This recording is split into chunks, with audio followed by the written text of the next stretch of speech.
Welcome to the channel. Link down below as always if you want to read this shite at your own leisure.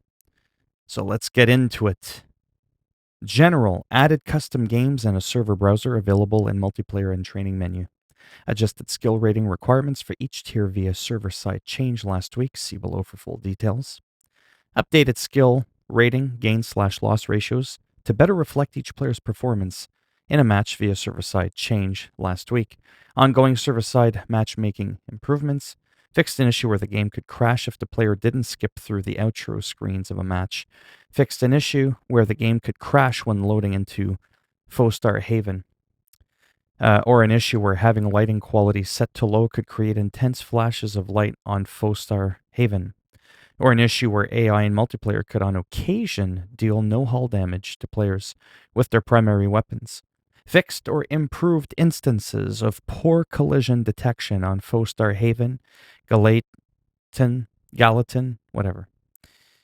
Esselis, Nadiri Dockyards, Zavian Abyss, and Sisubo.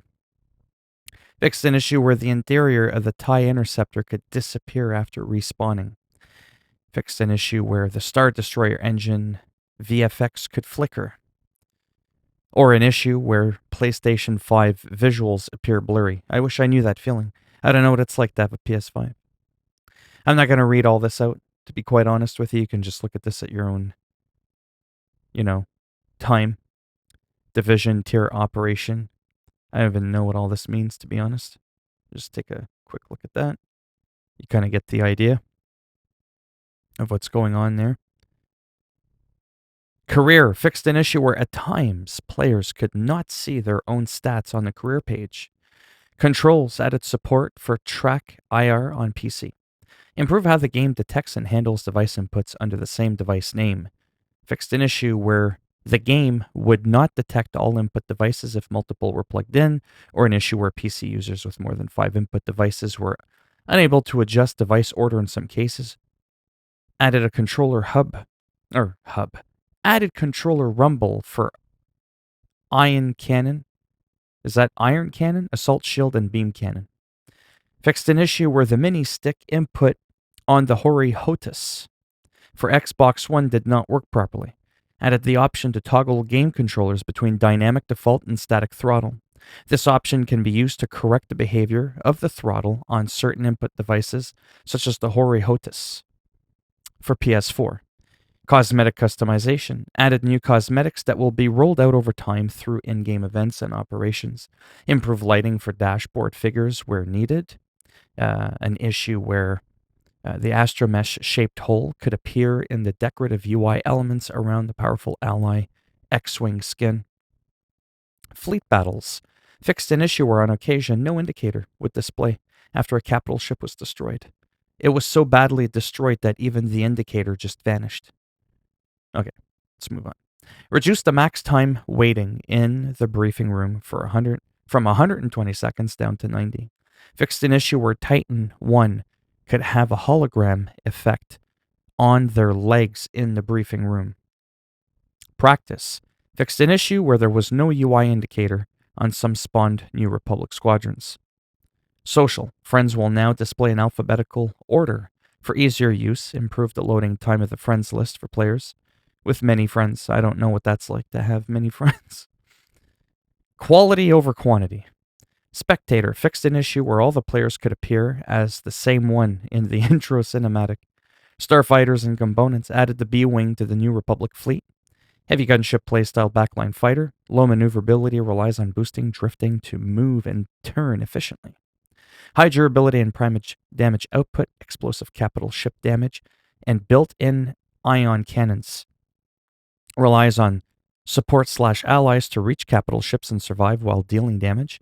Ideal for staying back behind fighters/interceptors and laying down heavy fire on enemy ships. Unique component, ion beam. Oh, it's ion. I was thinking iron? Is that a typo? No, the whole thing's ion.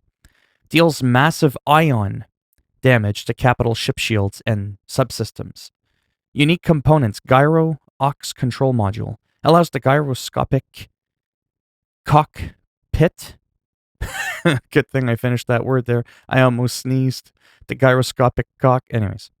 Gotta stop talking about that because I talked about that four-letter word in Cyberpunk, and it ended up getting an 18 plus mature content unmonetized video. And go figure, it's the Cyberpunk video with the most views, talking about penises and vaginas.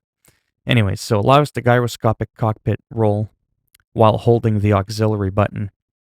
We have blast off. I really need to go back to bed. Rotating the entire ship around your cockpit. Wing. I'm sorry. I'm immature. Wing angle. The angle determines the bomb release angle. Missile evasion is also increased while the gyroscopic roll is in motion. I don't know why that's funny, but it was, and I needed that. Also increases the ammo count for auxiliaries that use ammo, otherwise improves auxiliary cooldown rate. You gotta cool down before you can fire it up again. Added the TIE Defender to the Imperial Navy.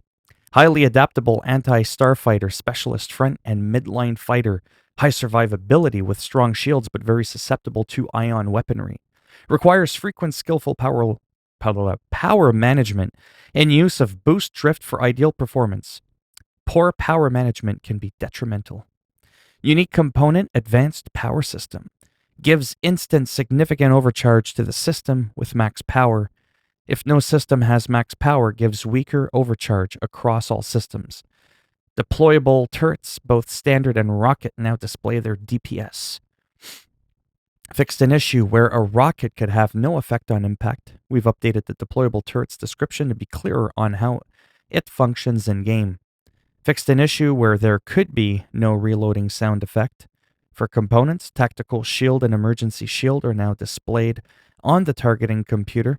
Around the Starfighter and New Republic ships already present for Imperial Starfighters instead of on the status indicator to allow from side-by-side comparison between the temporary shield and regular shields when cycling allies or enemies. Reduce the A-Wing shield regeneration rate by approximately a third. That's 33.3% repeating. The rotary cannon no longer consumes laser power during its wind-up. Fixed an issue where the Starfighter's movement could become jerky while firing the rotary cannon. Reduced ion missile travel speed from 400 milliseconds to 240 to fall in line with other missiles. Fixed an issue where players could exploit power converter penalties and reset them when setting power management to balanced. Players now take 50% plus damage or 50% more damage if they are hit while charging the Plasburst cannon to enforce its role as a chase weapon rather than a jousting weapon. Makes sense. Improve VFX clarity when the Plasburst cannon is fully charged. Fixed an issue where the beam VFX could disappear if the player repeatedly tapped the button. Fixed an issue where the Starfighter disabled effects would not show up correctly in the U-Wing. Fixed an issue where Starfighters could hit a negative turning rate. Increased piercing torpedo inner blast radius from 2 to 14 to allow it to deal more consistent damage. The story fixed an issue where the game could load infinitely as Mission 1 ended, or an issue where some players couldn't progress past the objective to follow Gunny.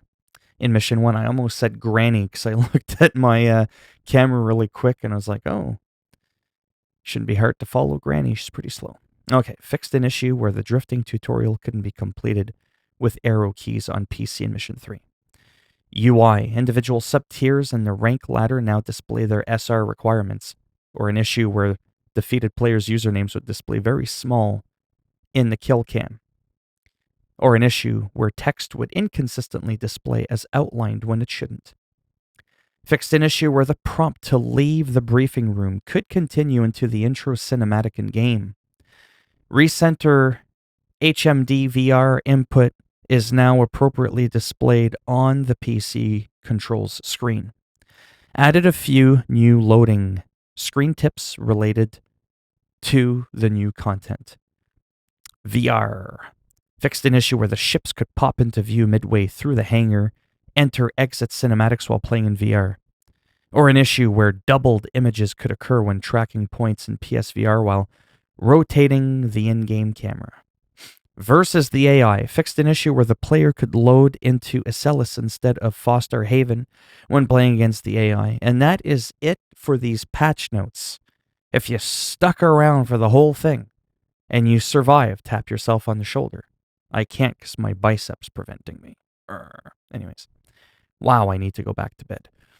If you liked the video, thumbs up greatly helps support the channel with the algorithm. It's more than just, oh, this guy's cool. You didn't like the video, go ahead, give it a thumbs down. And I'll just put you in a wrist lock, flip you around, and we'll do that.